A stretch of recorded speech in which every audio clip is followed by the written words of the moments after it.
I'm looking forward to just not feeling this misery anymore.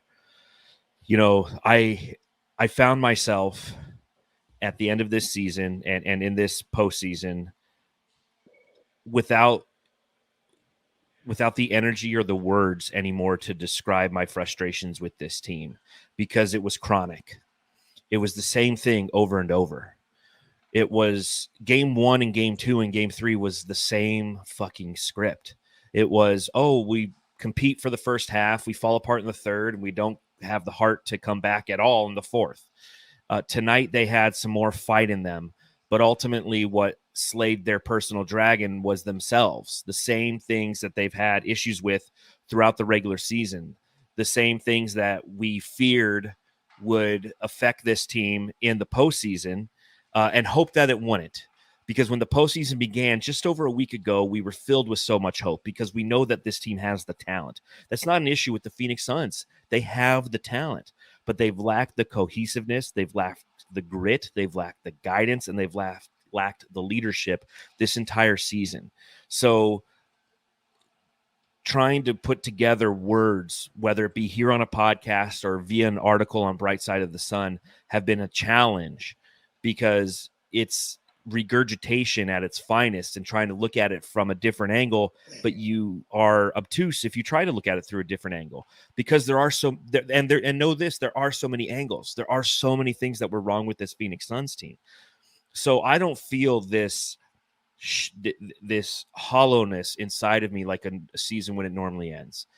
When we lost in the finals, that was gut-wrenching, but we were on borrowed time. It felt like it was amazing just to experience not only the playoffs again, but a run to the final, something we hadn't done since 93. It was exhilarating. It was something, especially post-pandemic, that was galvanizing and brought us all together as a fan base. In 22, that was the biggest kick in the balls I've ever felt as a Suns fan since the 94, 95 teams that lost to the Rockets in consecutive years in the second round in Game 7. It was just gut-wrenching. Last year was one of failed expectation, but it was also acceptable because we gutted the team at the trade deadline, gave away all of our wing depth for Kevin Durant. And we knew, hey, this isn't going to – if it works, fantastic. But if it doesn't, we understand. 24 has been a year of we don't understand. We don't understand the why. Why did this go wrong? What fucked up? Why can't we be better than we should have been? Next year, we'll probably run it back again because we're out of outs. We don't have many outs.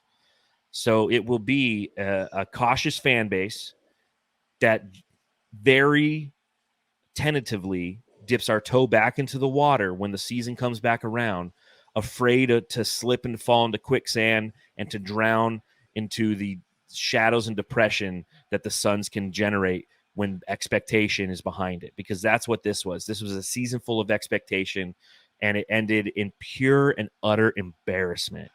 Swept in the first fucking round.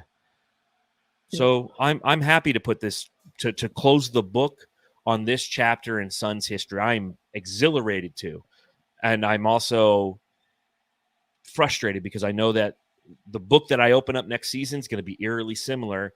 It'll be interesting to see what has changed to get me re-engaged in this team.